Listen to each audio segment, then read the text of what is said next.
Karine, eu queria que você contasse para a gente o que esse setor que você lidera na Firjan traz para o debate que a FACERJ propõe no Seminário de Economia do Mar, especificamente aqui na edição de Macaé. Veja, o mar que mais contribui com o PIB brasileiro é o mar do Rio de Janeiro, com especial olhar para o mar e as águas fluminenses da região da Bacia de Campos, e aí a gente está falando de Macaé especificamente.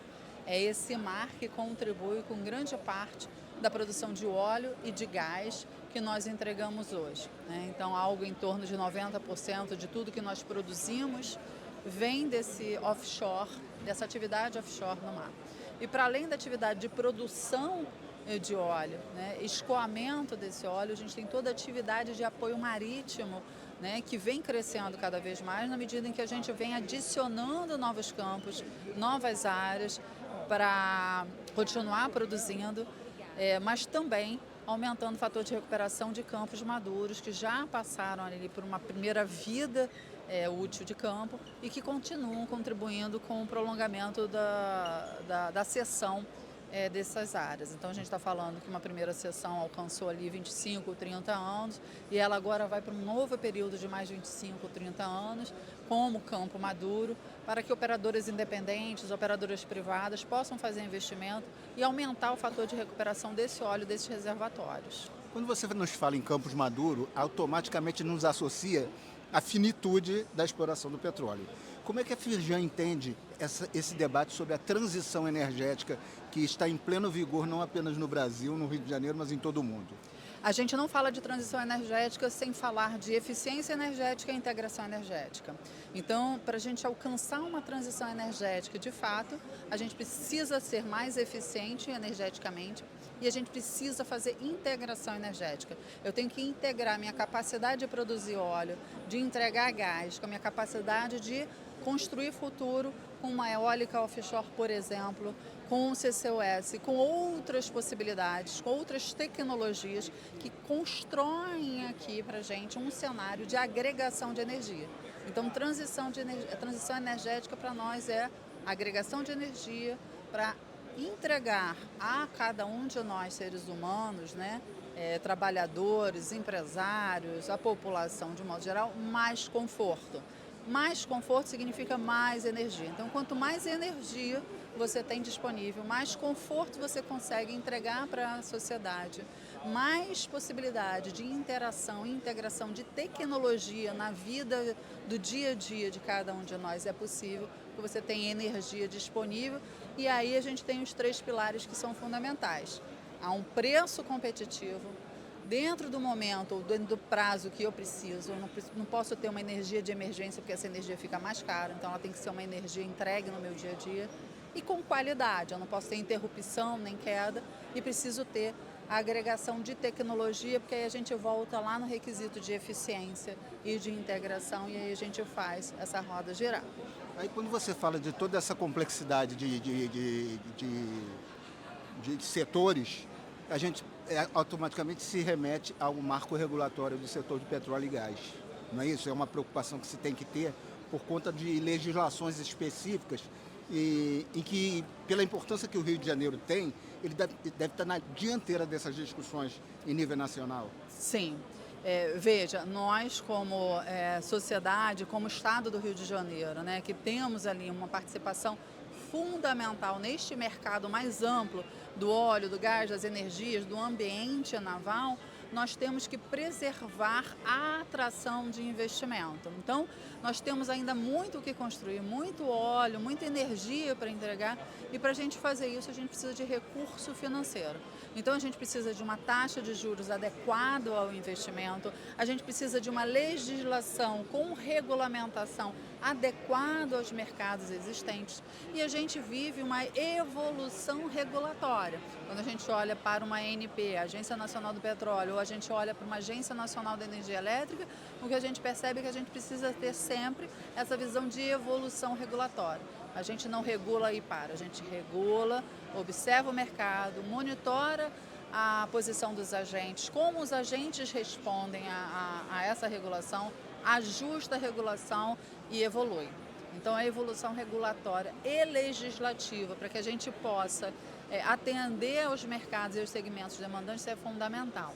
Veja, vou dar um exemplo bem que a gente está vivendo hoje, que amanhã a gente vai discutir com muita propriedade aqui na arena de descomissionamento, que é esse mercado do descomissionamento. Então, a gente pode trabalhar qualquer mercado em grandes 3 tempos. O tempo do CAPEX, que é o tempo do investimento, o tempo do OPEX, que é o tempo da operação e manutenção, e no óleo e gás a gente chama de o tempo do descomissionamento. Quando eu digo, olha, esse poço, né, não vou conseguir mais alcançar uma produção que seja rentável ou viável economicamente, então eu decido por descomissionar. É como se eu estivesse desligando os aparelhos e daquele poço ali, aquela reservatória, eu não vou tirar mais óleo nem gás.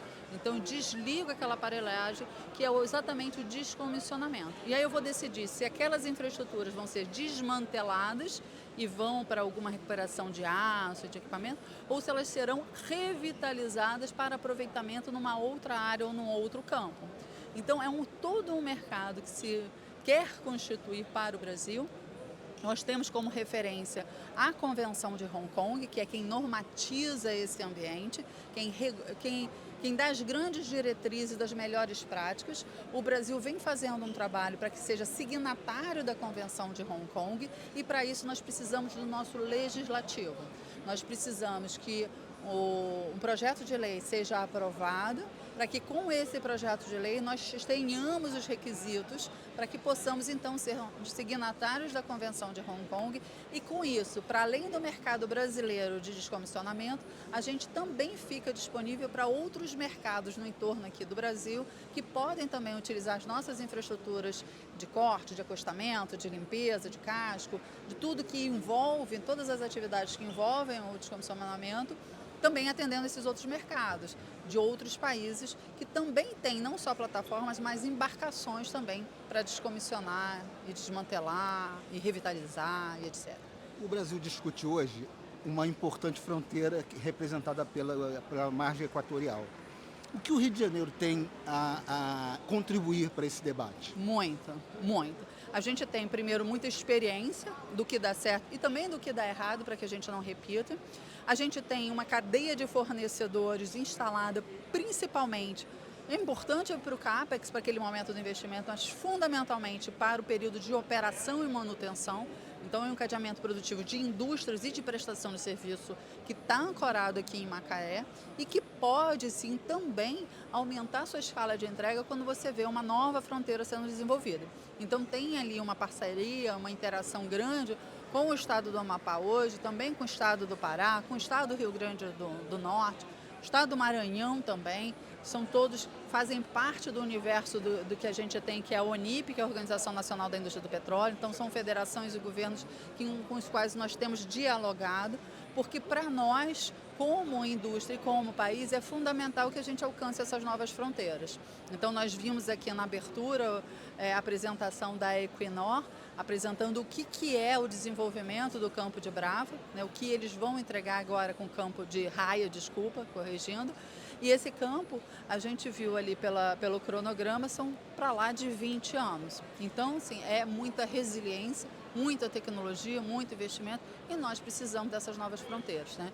O que o mundo está mostrando para a gente é que a gente precisa ter domínio sobre as nossas fontes energéticas, que a gente precisa ter uma energia barata para recuperar posição industrial no Brasil. Então, a gente precisa de energia barata, de dinheiro barato e de mão de obra qualificada para a gente retomar com a indústria, oferecer novas oportunidades para a população, para a sociedade e caminhar aí para aumentar as entregas que o Brasil pode fazer.